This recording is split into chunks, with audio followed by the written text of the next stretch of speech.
NCERT and RBC पुस्तक के माध्यम से 10वीं क्लास की मैथ प्रश्नावली 1.1 का हमने पहला दूसरा क्वेश्चन दोनों कर लिए हैं। आज हम तीसरा क्वेश्चन करेंगे इस वीडियो के अंदर। अगर पहला और दूसरा आपने नहीं देखा है तो इस वीडियो की डिस्क्रिप्शन में आपको लिंक मिल जाएगी। तो हम शुरू करते हैं तीसरा क्वेश्चन पूर्ण विधि के साथ।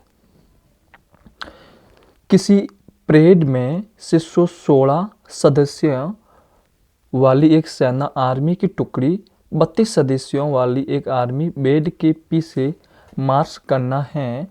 दोनों समूह को समान संख्या वाले स्तंभों में मार्च करना है। उन स्तंभों की अधिकतम संख्या क्या है जिसमें वो मार्च कर सकते हैं। तो आपको ये क्वेश्चन समझ में आ चुका है। अब हम इसके अंदर क्या करेंगे, तो हमारे को एक लेना होगा HCF। तो हम लिखते हैं, हल करते हैं, हल। तो हम सबसे पहले लिखेंगे सेना की टुकड़ी की जो संख्या होती है वो लिखेंगे।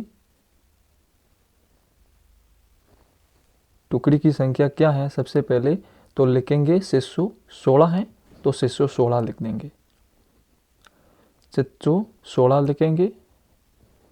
और उसके बाद में सेना बेड सदस्यों की संख्या, सेना बेड में जो सदस्य है उनकी संख्या क्या है, सदस्यों की संख्या क्या है, संख्या इसके अंदर दे रखी है 32, तो लिख देंगे 32। अब हम स्पष्ट करते हैं, यानी स्पष्ट है कि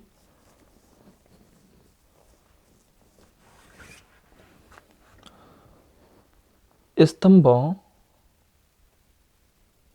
की अधिकतम संख्या वो हमारे को निकालनी है। तो हम HCF की मदद से निकालेंगे। HCF लक्ष्य के माध्यम से निकालेंगे। तो 616 बराबर 32। तो हम यूक्लिड विधि के द्वारा भाग करेंगे। तो हम लिखेंगे पहले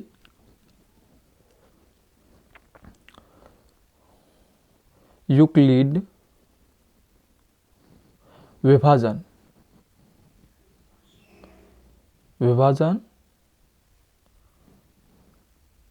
एल्गोरिथम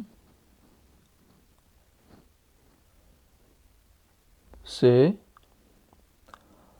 अब मैं आपको ऊपर करके भी बताऊंगा कि भाग वो किस प्रकार से करते हैं और कैसे दर्शाते हैं।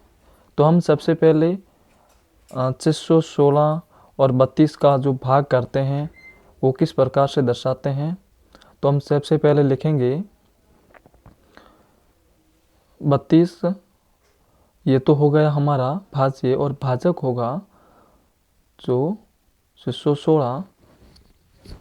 इनको हम B से दर्शाते हैं और इनको A से, और भागफल को Q से, जो शेषफल बचता है उनको हम R से दर्शाते हैं।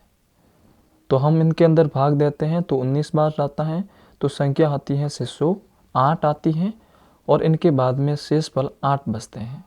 तो हम लिखेंगे A की संख्या और Q की संख्या, B की संख्या और R की संख्या। R 8 है, B 32 है, A 616, Q 19। तो हम यहाँ लिखेंगे, यानी सरण बनाएंगे। प्रथम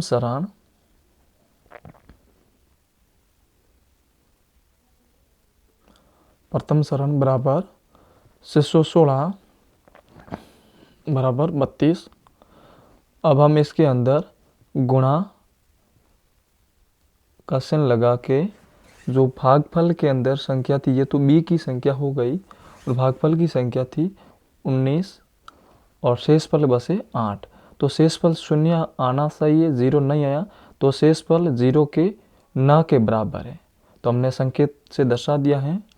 अब हम वापस 0 नहीं आएगा तब तक करते हैं। तो द्वितीय सरण, अब हम इनको 8 को क्या मानेंगे, 8 को बी मानेंगे। अब 8 को बी मानेंगे और 8 को बी मान के 32 को ए मानेंगे और क्यू को जो होता है शेषफल के आर। अब इसके अंदर भाग 4 का 8 का 32 के अंदर 4 बार जाता है तो पीछे 0 बचता है। अब की बार इस सरण के अंदर 0 आया है तो भाग 4 बार गया है भागफल, तो हम यही द्वितीय सरण के रूप में दर्शाते हैं। द्वितीय सरण बराबर 32 बराबर 8 गुणे 4, जो क्यू का मान 4 और आर का मान इसमें क्या आया है 0, आर का मान 0 आया है तो हम 0 ही लिखेंगे, शेषफल 0 आया था। अब हम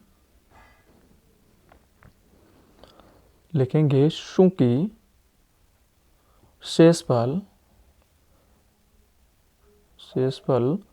हमारे पास 0 है, यानी 0 आ गया है। अब हम इसको भाजक के रूप में भी लिख के आपको दर्शाते हैं। तो हम 0 लिखने के बाद में आपको दर्शाते हैं लिखकर।